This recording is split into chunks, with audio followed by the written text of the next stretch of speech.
What's up guys, hope you are doing great. In this quick video I'm going to answer some frequently asked questions that I get from my clients. And so if you are a new one and you have these same questions, so here you have them answered. And by the way, if you want to discuss these things on our next call, just bring the topics up and I can send you some references and some articles if you want to know more these things in depth. In any case, let's get into the first frequently asked questions that I got like in the past 2-3 years. What supplements do I suggest people to take to increase their libido or their testosterone? So these are two different things, because you can increase your libido without increasing your testosterone, but somehow they seem to like creating a cause-effect scenario.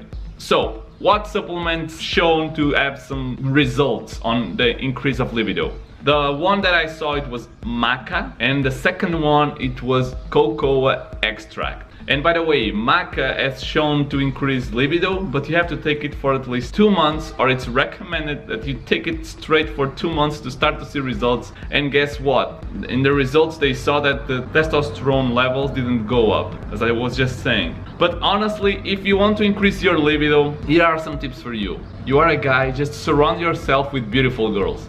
And it's not a joke, it has been shown in a lot of studies, and actually I've done a video in Portuguese talking about this in very depth. But it is true, we men increase our testosterone levels just by surrounding ourselves with beautiful women. And if you lift heavy, that will help you as well.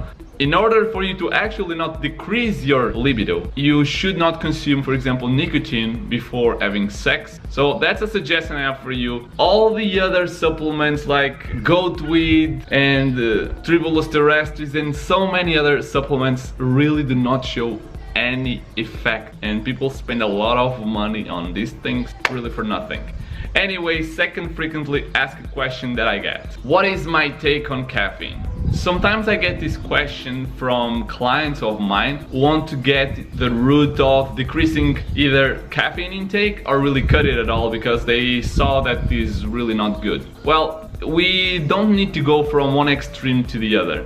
And people like to take things always like this. See, caffeine, or coffee in this case, but caffeine is another thing, but let's say caffeine is a good thing for your body in a way. It has its role, and sometimes it's necessary, it would be helpful. The thing is that nowadays people just consume too much of it. Caffeine, being a stimulant, gets addictive. And there are some things that happen in our brain when we consume too much caffeine. What I have to say about this is that coffee is a great beverage. I actually recommend you to drink if you like it, but you don't need it. But here are some suggestions. I do not recommend you to drink coffee in the first 30 to 60 minutes after waking up. And I do not recommend you to consume caffeine up to 6 hours before going to sleep, or to fall asleep in this case. The problem here gets that people just consume too much caffeine. Caffeine consumption has shown to have benefits like alertness boost, fat loss improvement, more energy to work out, which helps you to perform better, cognition performance, and even some other things, but these are the main ones. Again, what is the problem here is that people just consume too much of it. So if you want to take it, if you want to drink coffee or take caffeine, my suggestion for you is to drink it maximum maybe 150 grams, 200 milligrams per day. And that means, for example, a large Americano on Starbucks, or 2 small ones per day.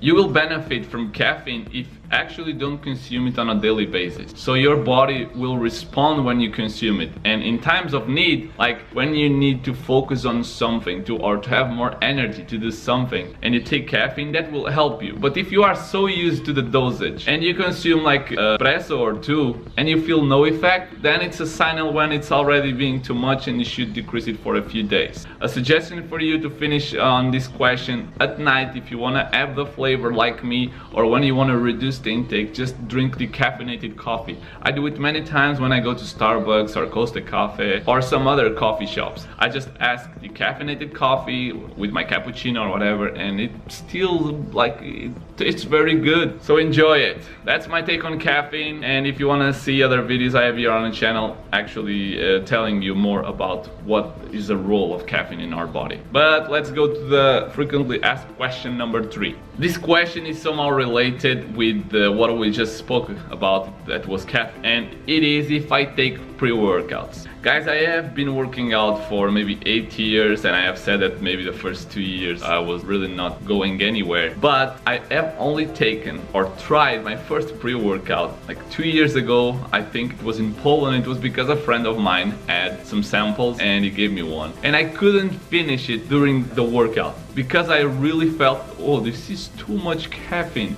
And I know the effects. If you drink pre-workout, like, the same will happen as the caffeine. And I will actually talk just a little bit about this. The pre-workouts are mainly made out of caffeine, and what makes them useful and makes you to have results is the caffeine that they have. All the other ingredients, or most of the ingredients that are there, are just fillers to make you think that it will make a difference. And sometimes one of the things they put is a nutrient that makes you to feel like a little tingling or something weird, and you say, whoa, this is really working. But that's just placebo effect, and it really doesn't make much for you. Again, if you have questions on this, make them to me and I will get into more details about this, because I have videos everywhere about these things. So my take on pre-workouts is the following. If you need a boost on energy, drink caffeine, because I was telling you, pre-workouts are mainly made out of caffeine. So my pre-workout is when I go to workout, sometimes, not always, because it gets addictive, and then you get addicted to that feeling, sensation of always being like on a party in your brain, and if you don't have that, you don't feel that you will perform so well, and that's not a good thing. If you want a pre-workout, sometimes take 1 or maybe 2 espressos, and that will do the job for sure if you are not consuming too much caffeine. Last frequently asked question that I get is, what is my take on milk? And my take on milk is actually pretty simple. If you like to drink it and you don't show any problem, like if you don't get too much bloated, or if you don't have to really go out to the toilet immediately, and if you consider that as a bad thing, or some kind of other symptom that you think you have when you consume milk, just don't consume it. The thing you need to know is that when we consume milk, there is one thing that is called lactose. You probably have heard about it. That we need an enzyme in our body to digest it. As years passes, we start to lose the ability to digest bigger amounts of lactose compared to when we were younger. So it means, let's say that when you are young, maybe you drink 500 milliliters of milk and you are totally okay. But maybe when you are 30 years old, if you drink 500 milliliters, you will feel bloated and not very well. So that's the reason. Either you cut the amount that you consume, you substitute it, or just stop drinking. If you are Asian, this is even a bigger problem for you. Africans as well. We, people from North Hemisphere, are the ones we are more used to handling lactose. A concern that people have here when consuming milk is that they are concerned about the hormones that cows consume, and if those hormones get passed to the milk and when we ingest it, we might get some problems. So let me tell you this, most of the hormones that the cows might have do not go to the milk. And even if they would go to the milk, some of those hormones have no effects at all in us humans. But to really relieve you, no, like, the milk does not have hormone. People really like to talk about this and all that, but if you want to read more about this and you really want studies, please just ask me, or let's discuss this in our next call. Last thing that I want to tell you about milk is that milk, it's a very good source of protein. It has all the essential amino acids, so that's one of the benefits of drinking it. It has also one slow digestive protein, which can help you to feel more satisfied and helps you to either build muscle or keeping it. With that said, guys, I will leave the video right here. Next time, like with the following questions that I get from you, I will make another video and answer questions like this. I hope the video was helpful, and we see each other very soon, guys. It's a pleasure to talk with you.